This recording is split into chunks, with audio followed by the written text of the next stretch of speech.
Okay, so obviously we are living, as we already mentioned, in quite interesting times because of the coronavirus. So how closely do you actually follow what happens in the news? And does it feel strange that you aren't able to basically be close to even to your friends? Yeah, I am following it closely. Although the last few days, I've just decided, that I will check the news once a day for the main information, and then I stop because I think you can easily make yourself crazy by reading all the different reports, and sometimes the information gets sort of sideways. So I'm trying to balance my news intake with my personal, mental health well-being. Yeah, yeah. I guess this could drive you crazy if you read everything. Yeah. Yeah. So have you actually changed your way of living because of this virus that has been going on? Well, I've been staying at home, and I was supposed to be doing a lot of promo around the album this week and last week, but unfortunately we had to stop. So now we've been doing everything from the phone, which isn't quite the same, but I'm still excited to be talking about my project. So I'm just hoping that having an album out right now is a nice distraction for people and a nice escape for people that are feeling a little bit cooped up at home. I think it's a good album to kind of make a drink, put on an outfit, dance around the house. I guess this is, yeah, there's like two sides of the coin, but I think this is like actually a good time to release an album because, as you said, people are at home, they are bored, they don't have nothing to do instead of listening to music, and music gives you good energy, so I guess that's also a good thing. Absolutely, absolutely. It's just a bit difficult to promote it, but Yeah, we're yeah. figuring out ways. Yeah, but still you don't sell like many physical albums anymore. Most people stream music, so I guess it doesn't matter if they are home or at work or driving to work or True, whatever. true. Yeah, Yeah, that's true. yeah. So obviously after releasing this album you will also have some touring activities with Queen, and obviously those guys are quite old. So are you actually afraid what will happen to them if they get the virus, and how do you see, for example, Europe in May when you should be coming here? Do you feel that this is a safe place, or how do you see the world in May yourself? Well, we don't know. I'm not an expert, so we're kind of waiting to see what the experts tell us, and everything's sort of up in the air. And once we receive the appropriate advice, we'll take it. It's a scary time. Obviously, the most important thing is everyone's health, the audience, and people on stage as well. So we'll take the precautions that are recommended when they come through. Yeah. So obviously now the negative stuff aside, and talking about the new album, it's actually your first one in 5 years. So why did it actually take you such a long time to come up with? Was it because you had you were busy with Queen, or? No, I wasn't so busy with Queen that I couldn't come up with music. It was just I took my time. I took a little time trying to figure out what my inspiration was going to be, what I wanted to make. And also I made some business changes. I found a new team. I found a new label. And with this album, it was really a chance for me to get further into the driver's seat than I've ever gotten. I was able to co-write all the music on the album and executive produce the album. And it allowed me to really learn a lot and to make a strong, bold turn from the sound that I was making before.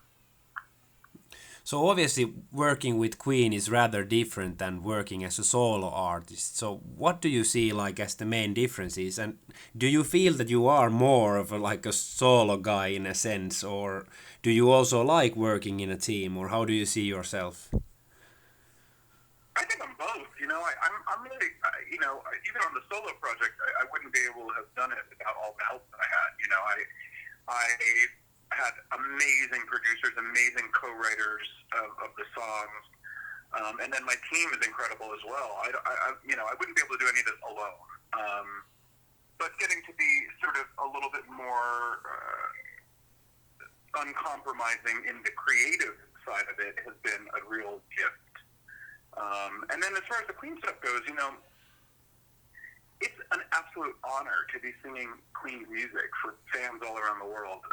These songs are so famous and so huge, and this band is so iconic. And so to take the stage with them always feels like a real opportunity and a real gift that I've been given.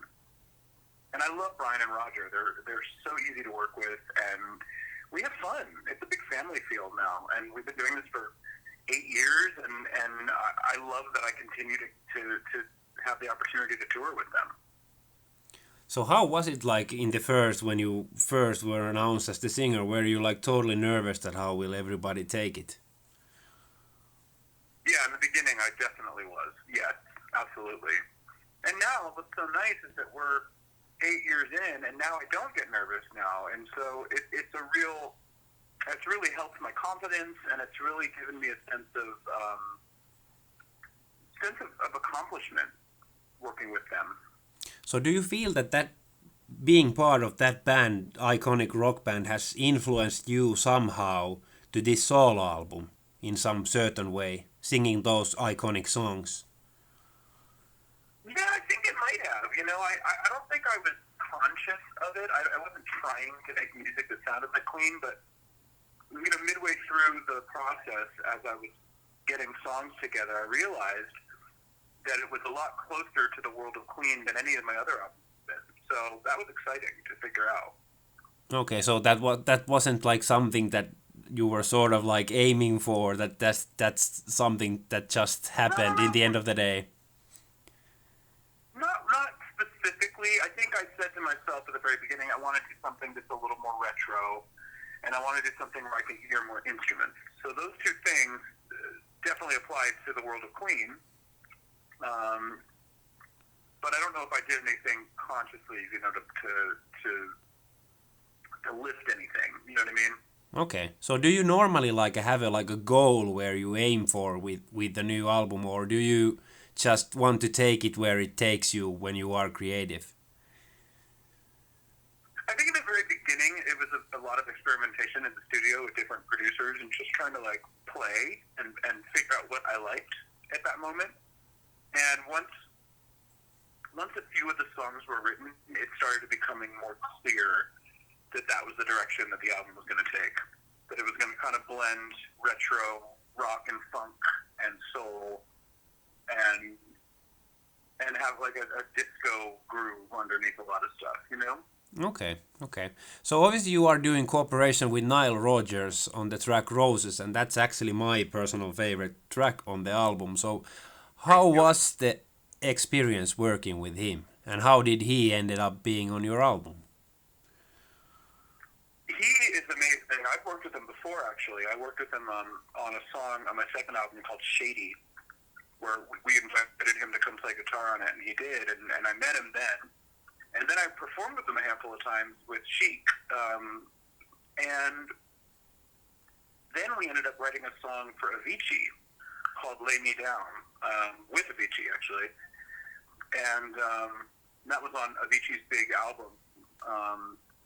And so we've known each other for years, so it's always great to be able to call Nile and just be like, hey, you want to play guitar on this?